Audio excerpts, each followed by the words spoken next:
Хто такі праві і ліві? І як знайти себе на карті? Чи правда, що фашисти – це праві, а анархісти – ліві? Часто ви можете чути ці терміни у обговореннях політики, економіки, але можете і не підозрювати, що більшість людей, і навіть поважних спікерів, вживають їх неправильно. Більшість із визначень ідеологій з ходом історії були підмінені. Деякі терміни відносно молоді, але це не дає права не знати їх суті тим, хто висловлюється. Я роблю це відео, щоб ви один раз і назавжди розібралися у суті даних визначень і запам'ятали їх. А зробити це буде дуже просто. Для їх розташування був створений політичний спектр або компас, де зліва ті, хто виступають за максимізацію державних функцій, для контролю за більшістю сфер життя і діяльності людини, а праві – за максимальні свободи від втручання державного апарату як індивіда, так і економіки. Саме бачення ролі державного апарату і є головною відмінністю між ними. Ліві бачать у його існуванні вирішення суспільних проблем, праві ж бачать проблему у ньому самому. В принципі, на цьому відео можна закінчувати, бо зрозумівши цей головний принцип поділу на правих і лівих, можна вести будь-які дискусії, не плутаючись, бо ви знаєте фундамент. Щоб зрозуміти, про що мова у вашому контексті, просто спитайте себе, а це посилює можливості і державне втручання, чи зменшує? Але ж якби сьогоднішні дискусії були настільки чіткими. На жаль, у 20-21 столітті майже усі визначення на політичному спектрі підмінили, деякі по кілька разів, історію стерли, поняття переназвали. І не завжди це робили переможці. Пройдемося по деяким поняттям, та спершу нам потрібна карта. Їх є декілька видів. Перша – лінійна, спрощений вигляд, але вона не відображає повної картинки. Друга – двомірна, де є вісь економічних свобод та вісь свобод особистості. Саме у цій системі координат найкраще дивитися у поле політичних ідеологій. Тут право і ліво розташовують відповідно. Проте лінія, що ділить їх, і на якій будуть зображені крайні точки, тут йде по діагоналі, де крайня права точка – лібертаріанство, крайня ліва – комунізм. Інколи можна почути, як певні політичні експерти заперечують необхідність користування спектром. Популярна причина те, що він різний для кожної країни. Визначення – так, вони можуть нести інший сенс через ту саму підміну понять у ході історії, про яку я згадувала. Наприклад, соціалісти та ліві демократи США називають себе лібералами, так само, як популярна фашистська організація там називає себе Антифа. Ми говоримо про класичні визначення і їх критерії. Я переконана, що їх мають знати і школярі, так як вони знають, у чому різниця між чоловіком та жінкою. Хоча вже зараз ліберали її заперечують. Так, карта політичного спектру – це лише простий інструмент, схематичне зображення того, як за приблизними критеріями можна оцінити політичні ідеології, і необхідність його саме у класифікації. Хоча на практиці кожна нова сила, що бореться за владу, може видумувати свою ідеологію. І в результаті схрещення вже наявних, тобто мутацій, може виникати десятки нових назв ідеологій. Головне розуміти, на чому базується та чи інша течія відносно фундаментального питання, наскільки багато повноважень має держава і наскільки вільним у ній є індивід. Класичні визначення, по суті, це ті, що були задумані і проголошені автором ідеології. І пошукати їх треба саме в історії, в першоджерелах. Наприклад, фашизм був створений непомітним італійським філософом Джованні Джентіле, який захоплювався Карлом Марксом. На практиці ж ідеї фашизму втілював відомий нам італієць Беніто Муссоліні. В своїй суті фашизм говорить, що немає різниці між інтересом індивіда і держави, тому фашизм – це той же соціалізм, тільки з національною ідентичністю. Німецьких соціалістів, що проголошували національну ідентичність у 30-х-40-х, називали націонал-соціалісти, тобто нацисти.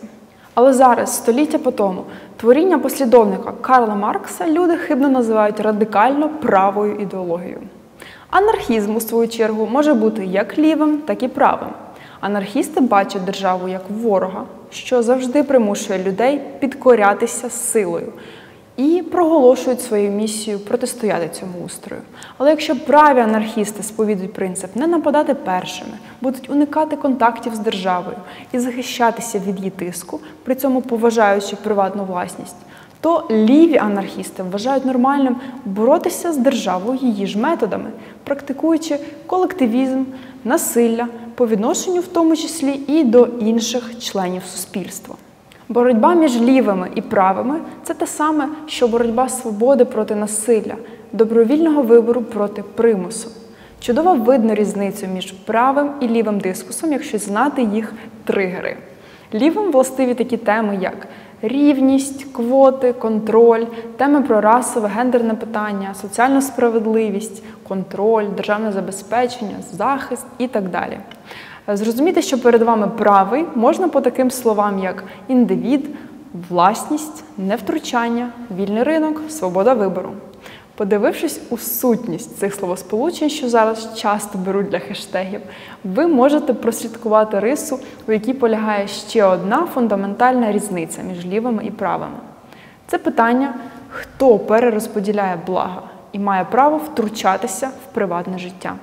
Якщо ліві ставлять інтереси групи вищими за інтереси індивіда, вважаючи, що саме група людей, наділених владою, тобто держава, має право перерозподіляти блага, для чого вона потребує монополії на застосування сили, право вирішувати, кому, чого і скільки виділяти, планувати наше життя, економіку, то праві вважають, такі функції мають і такі питання можуть вирішувати лише індивіди, вступаючи у взаємодію лише по добровільній згоді. Бо базові права людей, такі як право на життя, власність, їх захист, свободу вибору, слова, право бути вільним у своєму розвитку, пересуванню, освіті, праці та інші права не надає держава, а значить, вона не може їх забрати.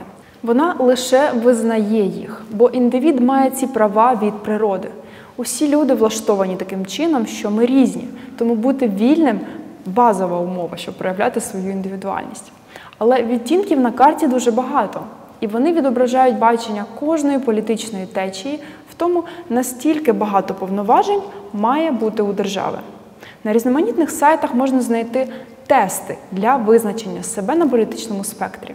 Озброївшись знаннями з базової економічної теорії, можна виявити, що переважна більшість питань у таких тестах буде сформульована з лівим нахилом, тобто апелюючи до ваших емоцій, а не до розуму. А це протирічить як науковому підходу, так і здоровому глузду. Наприклад, одне із питань, яке мені дуже подобається в таких тестах, звучить так. Те, що добре для великих корпорацій, зрештою добре і для всіх громадян.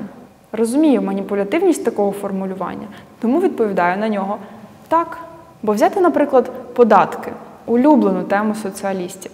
Вважаючи, що корпорації – найбільше зло, вони виступають за придушення монополій шляхом підвищення податків для корпорацій і для багатих громадян в цілому.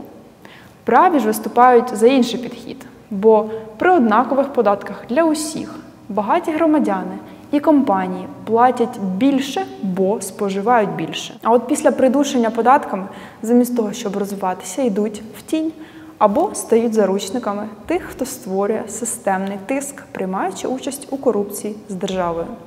Саме тому мій улюблений мем «Соціалісти не були б соціалістами, якби розуміли, як працює економіка».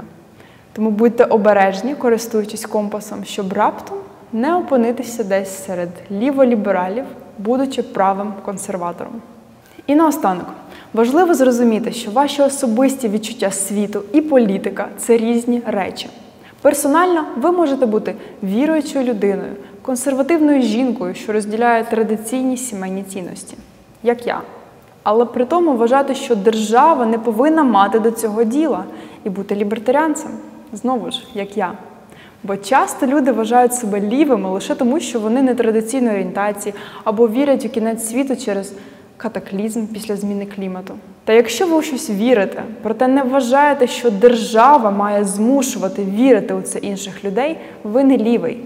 На політичному спектрі є ідеологія, яка проголошує свободу і визнання різності людей. Те, що держава не повинна втручатися у їх приватне життя і переконання. І ця ідеологія – лібертаріанство. І про неї ми поговоримо у наступному відео.